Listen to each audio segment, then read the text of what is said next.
जय हिंद। आज हम बात करते हैं, पिछले वीडियो में हमने बता चुके थे क्लास 10 का ज्योग्राफी पहला चैप्टर चल रहा था। इस क्लास 10 का ज्योग्राफी का जो पहला चैप्टर चल रहा था उसमें हमने संसाधन के बारे में बता चुके थे कि संसाधन क्या होता है।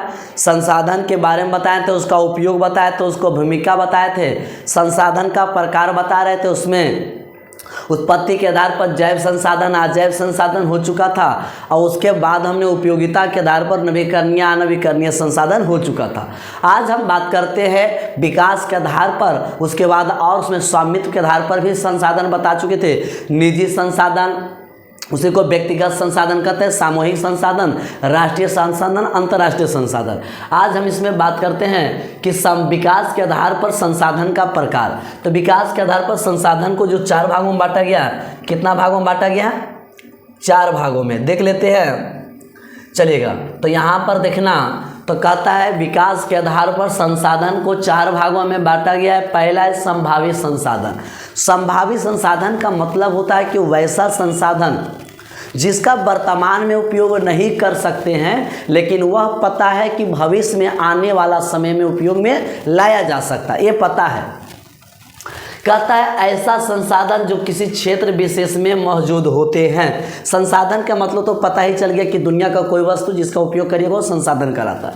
कहता है ऐसे संसाधन जो किसी क्षेत्र विशेष में मौजूद होते हैं, जिसका उपयोग में लाए जाने की संभावना होती है, उसे संभावित संसाधन कहते हैं। वैसा संसाधन जिसका उपयोग आने वाला समय में भविष्य में उपयोग में लाया जा सकता है, वर्तमान में नहीं कर सकते हैं।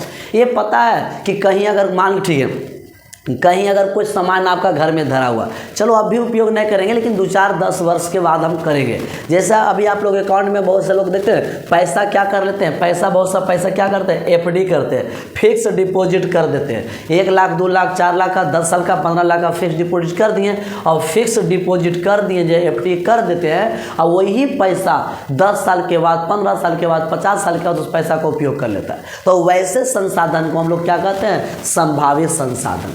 तो संभावित संसाधन होते हैं कि जो वैसा आपको पता है कि संसाधन है, लेकिन वर्तमान में उपयोग नहीं करेंगे, आने वाला समय में करेंगे, उससे हम लोग संसाधन संभावित कहलाता है। जैसे हिमालय क्षेत्र के खनिज है, हिमालय क्षेत्र का खनिज जो है उसका उपयोग हम अभी नहीं करेंगे, लेकिन ये पता है कि आने वाला समय में उपयोग में लाया जा सकता है। उसके बाद जिनका उत्खनन अधिक, जिसका उनका अधिक गहराई में होने के कारण दुर्गम एवं महंगा हो जाता है, उसी प्रकार राजस्थान का, गुजरात क्षेत्र का पवन, ये सब जो है ना, बहुत ऐसी जगह जो है जिसका उपयोग, देखिए ना, ये हमारे हिमालय है, यहाँ पर मान लें बहुत से ऐसे चट्टान वगैरह, बहुत से ऐसा खनिज पाया जाता है जिसका उपयोग नहीं करेंगे, लेकिन आने वाला समय में करेंगे। तो इसी को कौन संसाधन कहते हैं? संभावित संसाधन कहते हैं। तो इस बात को ध्यान रखना कि संभावित संसाधन क्या होती है, वर्तमान समय में उपयोग नहीं करेंगे, आने वाला समय में भविष्य में किया जा सकता है, वैसे संसाधन को संभावित संसाधन कहते हैं। संभावित संसाधन के बाद आता है एक दूसरा, इसका प्रकार 4 प्रकार में इसका दूसरा प्रकार आता है। देखिएगा, इसका दूसरा प्रकार कौन सा है? विकसित संसाधन। अब विकसित संसाधन क्या होता है? ऐसे संसाधन जिसका सर्वेक्षण के पश्चात उपयोग में हेतु मात्रा एवं गुणवत्ता के निर्धारण हो चुका है, उसे विकसित संसाधन कहते हैं। जैसे कोयला है, पेट्रोलियम इत्यादि। मतलब वैसा संसाधन जिसका सर्वेक्षण के पश्चात वो विशेष गुणवत्ता, मतलब वो अच्छा लेवल का, कहता है उपयोग में मात्रा और गुणवत्ता को क्या निर्धारण हो चुका है, उसे विकसित संसाधन कहते हैं। जैसे आप देखिएगा, कोयला में ही देखते होंगे, कोयला एक संसाधन है, और कोयला को देखते होंगे किसी विशेष प्रकार में, उसमें प्रकार जो होता है एंथ्रासाइड, उसकी जांच किया जाता है, बहुत अच्छा कोयला होता है, तो उसको हम लोग विकसित संसाधन में रखते हैं। ठीक है, विकसित संसाधन का मतलब और अपने अच्छा से समझ सकते हैं कि वैसा संसाधन जिसका वैल्यू, जिसकी गुणवत्ता, जिसकी मात्रा, जिसकी महत्ता वो तो अत्यधिक हो जाता है, उसी संसाधन को हम लोग कहते हैं विकसित संसाधन। जिसका मतलब मांग, जिसका वैल्यू, जिसका गुणवत्ता हाई हो जाती है, बढ़ जाती है, वैसे संसाधन को कहते हैं, क्या कहते हैं? विकसित संसाधन। जैसे हम ही लोग हैं, मार्केट में सब्जी बिकता है, 2-3 तरह का क्वालिटी का बिकता है, मोबाइल वगैरह बिकता है, कोई भी चीज़ उपयोग करते हैं ना तो उसका 2-3 वैरायटी रहता है, एक लो क्वालिटी, हाई क्वालिटी, एक उच्च क्वालिटी रहता है। तो जो सबसे हाई क्वालिटी रहता है उसको हम लोग कहते हैं विकसित संसाधन कहते हैं। ठीक है, चलिएगा। विकसित संसाधन के बाद एक आता है भंडारण संसाधन। भंडार संसाधन क्या था? ऐसे संसाधन पर्यावरण में उपलब्ध होते हैं जिसका आवश्यकताओं की पूर्ति सक्षम हो, उच्च तकनीक के उपयोग में लाया जा सकता है। भंडारण संसाधन कहते हैं जैसे जल, हाइड्रोजन, ऑक्सीजन का यौगिक है, इसमें ऊर्जा उत्पादन की असीम क्षमता छिपी हुई है, लेकिन उच्च तकनीक के अभाव से ऐसे संसाधन का उपयोग में नहीं लाया जा सकता। भंडारण मतलब होता है वैसा संसाधन, मोटा मोटी समझ लो कि वैसा संसाधन जिसका वर्तमान में उपयोग करते हैं और भविष्य में बचाकर भी रखते हैं। वैसा संसाधन जिसका वर्तमान में उपयोग करते हैं और भविष्य में भी बचाकर रखा जा सकता है, उसे हम लोग कहते हैं भंडारण संसाधन। देखो ना, वैसे संसाधन पर्यावरण में उपलब्ध होते हैं जिसका आवश्यकताओं की पूर्ति सक्षम हो है, जिन्हें उच्च तकनीक के उससे उपयोग में लाया जा सकता है। मतलब अभी हम उपयोग कर रहे हैं, फिर उसे लाग दो। जैसे बड़ा बड़ा बांध वगैरह देखते होंगे, कोयला को क्या करते हैं, कोयला ये है, पानी ये सब क्या करते हैं, हम लोग सक्षम करते हैं, रख देते हैं, बाद में उपयोग कर लेते हैं। माने कुछ संसाधन वर्तमान में उपयोग करो और भविष्य में भी बचाकर उपयोग में लाया जा सकता है, उसे भंडार संसाधन कहते हैं। जैसे जल, हाइड्रोजन, जल जो बना है हाइड्रोजन ऑक्सीजन से बना है, ये इसका ऊर्जा उत्पादन के असीम शक्ति पाई जाती है। जल जो है एक हाइड्रोजन ऑक्सीजन से मिलकर बना होता है। आने वाला समय में इसका उपयोग हम भरपूर कर सकते हैं। ठीक है, तो ये हमारा संसाधन का प्रकार हुआ। एक और इसका प्रकार और कौन बच रहा है सो देख लीजिएगा। एक और है संचित कोश संसाधन। चौथा कहता है संचित को, ये भी बचाने का ही बात बोल रहा है। संचित मतलब बचाना है। ऐसे संसाधन भंडार संसाधन का ही अंश है जिन्हें उपलब्ध तकनीक के आधार पर प्रयोग किया जा सकता है, लाया जा सकता है। इनका तत्काल उपयोग प्रारंभ नहीं हुआ या भविष्य के लिए पूंजी है, वो ये संचित कोश भी संसाधन और भंडार संसाधन दोनों एक ही चीज़ है। भंडार संसाधन और संचित कोश संसाधन दोनों लगभग में एक ही है। ये दोनों का मतलब एक ही होता है कि वर्तमान में उपयोग में लाया जा सकता है और भविष्य में भी बचाकर उपयोग रख सकते हैं ताकि इसका उपयोग करें। वैसा संसाधन जिसका वर्तमान समय में उपयोग करिए और भविष्य में भी बचाकर रखा जा सकता है, उसे हम लोग भंडार संसाधन या संचित कोश संसाधन कहते हैं। कहता है जैसे नदी में जल भविष्य में जल विद्युत उत्पादन करने के लिए उपयोग किया जाता है। देखो हम लोग यहाँ नदी है, नदी में बांध बनाते हैं, पानी को रखा जाता है, भविष्य में उपयोग करते हैं। फिर यहाँ देखो बिजली उत्पादन करके इसको स्टोर करके रखा जाता है, भविष्य में उपयोग कर सकते हैं। हम लोग बैटरी का इन्वर्टर है चार्ज करके रख लेते हैं, वर्तमान में उपयोग करवे करते हैं, भविष्य में भी बचा कर रखा जा सकता है। तो ऐसे संसाधन को कहते हैं संचित कोश संसाधन। तो विकास के आधार पर आपको समझ में आ गया होगा कि विकास के आधार पर संसाधन कितने भागों में, 4 भागों में। स्वामित्व के आधार पर संसाधन को 4 भागों में, उपयोगिता के आधार पर संसाधन को 2 भागों में, उत्पत्ति के आधार पर संसाधन को 2 भागों में। उत्पत्ति के आधार पर जैविक संसाधन, अजैविक संसाधन, उपयोगिता के आधार पर नवीकरणीय संसाधन, अनवीकरणीय संसाधन, स्वामित्व के आधार पर 4 प्रकार के निजी संसाधन, उससे को व्यक्तिगत कह सकते हैं, समुदाय कह सकते हैं, राष्ट्रीय कह सकते हैं, अंतर्राष्ट्रीय कह सकते हैं। उसके बाद विकास के आधार पर संसाधन को 4 भागों में कर सकते हैं। पहला हुआ कौन, विकसित संसाधन हुआ, दूसरा भंडार संसाधन, संचित कोश संसाधन, संचित कोश संसाधन। तो इस प्रकार से संसाधन का बंटवारा हो चुका। अब यहाँ से आप लोग को अच्छा समझ में आ गया होगा। एक बार फिर से आप लोग देखिएगा, फेयर कॉपी पर जरूर आप लिखते जाइएगा, ठीक है। फिर आगे क्या कहता है अगला देखना। आगे हम लोग संसाधन का नियोजन पढ़ेंगे। क्या पढ़ेंगे, संसाधन का नियोजन। बहुत अच्छा चीज़ है। संसाधन का नियोजन क्या होता है, ठीक है। संसाधन का नियोजन, नियोजन का मतलब होता है प्लानिंग करना, ठीक है। नियोजन का मतलब होता है प्लानिंग करना। आप अगर किसी भी तरह से कोई योजना बनाते तो कुछ काम करते तो उसके लिए आपको प्लानिंग होना चाहिए, नियोजन होना चाहिए। संसाधन का नियोजन का अर्थ यह होता है, संसाधन का नियोजन का अर्थ होता है संसाधन को विवेकपूर्ण, विवेकपूर्ण का मतलब होता है बुद्धिपूर्ण, चालाकी से, संसाधन का चालाकी से उपयोग ही संसाधन का नियोजन कहलाता है। संसाधन नियोजन का अर्थ यह होता है कि संसाधन का बुद्धि से चालाकी से उपयोग करना संसाधन नियोजन कहलाता है। अगर कोई संसाधन आपके पास हम 1 लाख रुपया दे दिए, 2 लाख दे दिए, 10, 20, 50 दे दिए, तो आप चालाकी से उस पैसा का उपयोग करिए या जैसे तैसे करिएगा। जैसे तैसे करिएगा तो पैसा बहुत जल्दी समाप्त हो जाएगा, लेकिन वही पैसा को अच्छा से उपयोग करिए, ज़रूरत के अनुसार उपयोग करिए, भविष्य में बचा कर रखिए, चालाकी से करिए कि कितना पैसा खर्च करना है, कितना पैसा खर्च नहीं करना है। इसी को कहते हैं संसाधन का नियोजन। ठीक है, तो संसाधन के नियोजन का मतलब यह होता है कि संसाधन को बुद्धिपूर्ण तरीका से चालाकी से उपयोग करना संसाधन का नियोजन कहलाता है।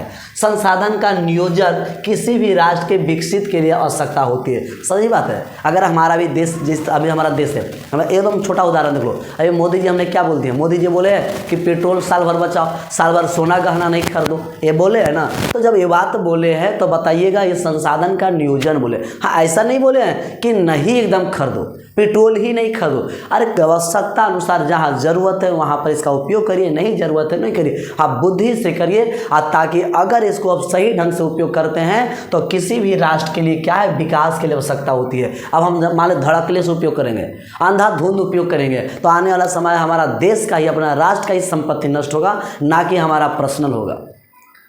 हम अगर मान लीजिए पेट्रोल खत्म करें, हम अपना ढेर पैसा खर्च कर रहे हैं, रोज़ 100 लीटर खर्च करें, आने वाला समय में ख़त्म होगा तो पूरा देश पर संकट होगा, ना कि हमारे ऊपर संकट होगा। तो इसका मतलब वही होता है कि संसाधन नियोजन का मतलब है कि बुद्धिपूर्ण का उपयोग करिए, संसाधन नियोजन कहलाता है। संसाधन नियोजन से किसी भी देश के लिए क्या करता है, विकास की आवश्यकता होती है। भारत जैसे देशों के लिए यह अनिवार्य है। भारत देशों के लिए क्या होती है, यह अनिवार्य है। ठीक है, तो इस बात को ध्यान देना। संसाधन नियोजन से क्या समझते हैं, संसाधन नियोजन का शाब्दिक अर्थ होता है, मतलब यह होता है कि संसाधन का बुद्धिपूर्ण से चालाकी से उपयोग करना संसाधन नियोजन कहलाता है। और संसाधन नियोजन किसी भी देश के लिए आर्थिक जो होता है, विकास करने की आवश्यकता होती है। और भारत जैसे देश के लिए संसाधन नियोजन बहुत जरूरी है। आपको समझ में आ गया कि संसाधन नियोजन क्या होती है।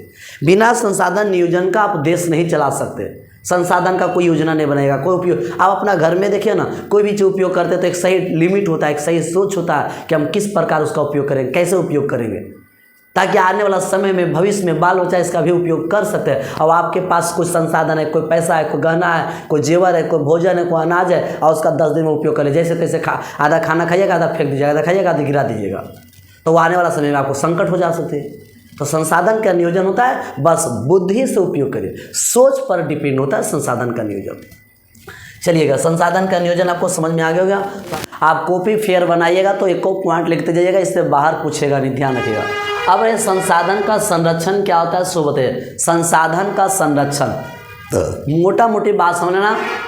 संसाधन का संरक्षण का मतलब होता है संसाधन को बचाना। सभ्यता एवं संस्कृति के विकास में संसाधन की अहम भूमिका होती है।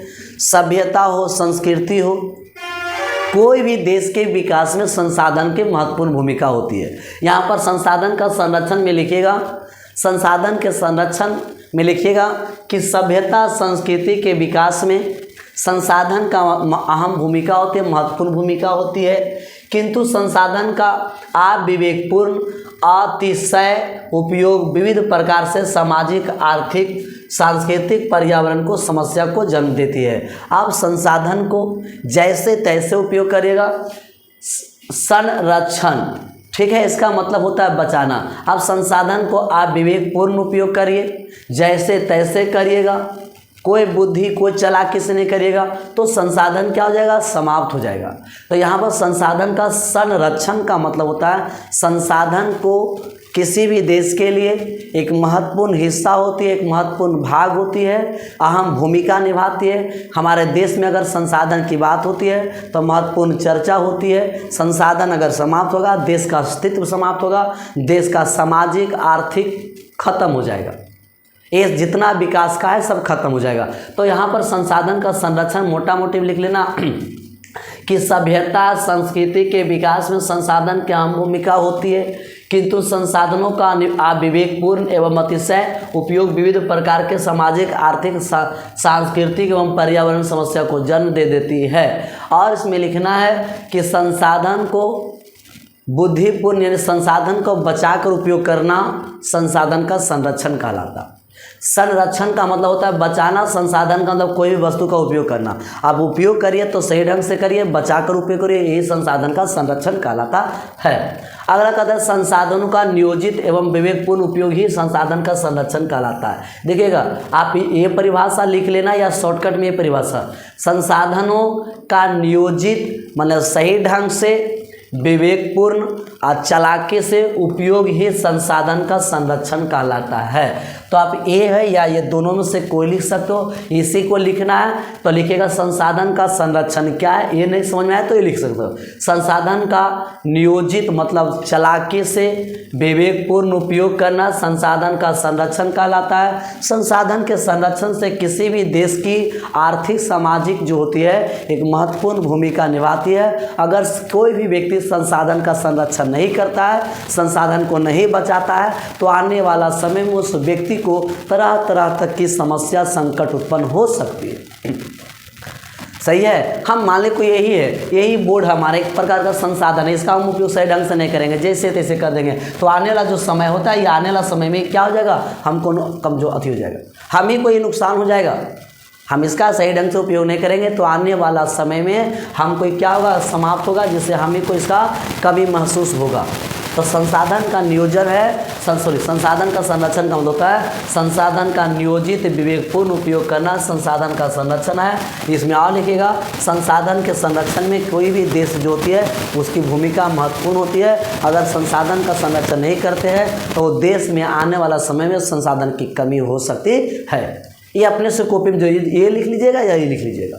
अब आता है सतत विकास की अवधारणा क्या है। सतत विकास क्या होती है? सतत विकास होता है कि कंटिन्यू, अगर कोई काम कर रहे हैं, जैसे यहाँ से हम बैठे हैं, यहाँ से कोई रेखा खींच रहे तो कंटिन्यू होता है, इसी को हम लोग कहते हैं सतत। अगर कोई संसाधन का सतत विकास होती है, यहाँ पर लिखा रहेगा कि संसाधन के सतत विकास की क्या अवधारणा है या संसाधन का सतत विकास से आप क्या समझते हैं। तो सतत का मतलब होता है कि अगर कोई संसाधन है तो उसको दिन प्रतिदिन उपयोग करिए और सावधानी से करिए, विवेकपूर्ण उपयोग करिए और लंबे समय तक उसका उपयोग करते रहिए, यही संसाधन का सतत विकास की अवधारणा है। ऐसा नहीं, संसाधन का मनुष्य के जीवन का एक आधार है। जीवन की गुणवत्ता बनाए रखने के लिए संसाधन का सतत विकास की अवधारणा आवश्यक है। संसाधन प्रकृति के द्वारा उपहार है, अवधारणा के कारण मानव इनका अंधाधुंध दोहन किया, जिसके कारण पर्यावरण समस्या भी उत्पन्न हो गई है। स्वार्थ के लिए वशीभूत होकर संसाधन का भी विवेकहीन दोहन किया गया है। इन्हें मोटा मोटी समझ लेना, संसाधन का सतत विकास की क्या अवधारणाएं हैं। संसाधन के सतत विकास की जो अवधारणाएं हैं, वो सतत विकास का मतलब होता है कि कोई भी संसाधन हो उसका उपयोग सही ढंग से, बुद्धिपूर्ण तरीके से, विवेकपूर्ण तरीके से उपयोग करिए और भविष्य में उसे बचाइए और भविष्य के लिए एक लंबे दौर के लिए उपयोग में लाया जा सकता है। अगर उसकी उपयोग सही ढंग से नहीं करते हैं, बुद्धिपूर्ण तरीका से नहीं करते हैं, आप जैसे तैसे करते हैं, तो आने वाला समय में वो खत्म हो जाएगा, जिससे मनुष्य के जीवन पर गहरा प्रभाव पड़ेगा। तो जिनको हुआ संसाधन का संरक्षण और सतत विकास की अवधारणाएं लिखना है तो स्क्रीनशॉट ले लीजिएगा और ये जरूर लिखिएगा, कुछ अपने शब्द भी डाल करके, ठीक है। ये जो होता है कुछ हम लोग बुक वगैरह को शब्द को लिख चलते हैं और कुछ आप लोग क्या करते हैं, इसका मेन टॉपिक है इसको स्क्रीनशॉट ले लीजिएगा, ठीक है। आगे बढ़ लेते हैं। अब लगभग में चैप्टर समाप्त हो गया, बस इसमें संसाधन का खाली प्रकार पढ़ना था। इसका देखो मेन इस चैप्टर का VVI क्या, एक आपको पूछेगा, नवीकरणीय पूछेगा, सतत विकास प्रवाह पूछेगा, जैव संसाधन, इसका कौन कौन पूछेगा। एक संसाधन का, इसमें पहले आप इसका क्वेश्चन देख लेना।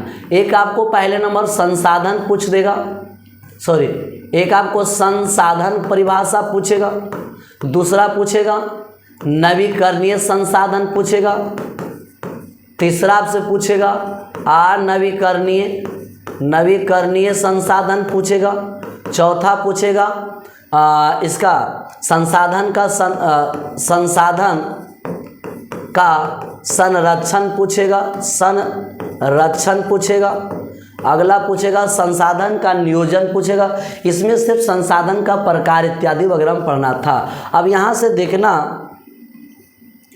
से देखना संसाधन जो है, संसाधन इसको दो भागों, प्राकृतिक संसाधन और मानव निर्मित संसाधन। सही बात है, कुछ ऐसे संसाधन होते हैं, इसका पर डायग्राम बना दिया है। प्राकृतिक में नवीकरणीय है, अनवीकरणीय है, ठीक है, योग है। नवीकरणीय तो वैसा संसाधन जिसका उपयोग करने बाद दोबारा प्राप्त हो जा सकता है, वैसा संसाधन जिसका उपयोग नहीं करेंगे, करने पर दोबारा प्राप्त नहीं किया जा सकता। इसी में सतत है। फिर जैव संसाधन में प्राकृतिक वनस्पति है, वन जीव है। फिर पुनः पूर्ति अनवीकरणीय पुनः चक्रीय धातु है, अचक्रीय मानवीय में क्या संरचनाएं संस्था मात्रा गुणवत्ता है। तो संसाधन के खैर ये सब नहीं पूछेगा आपको, जो पहले हम बता चुके उससे ज़्यादा नहीं पूछेगा।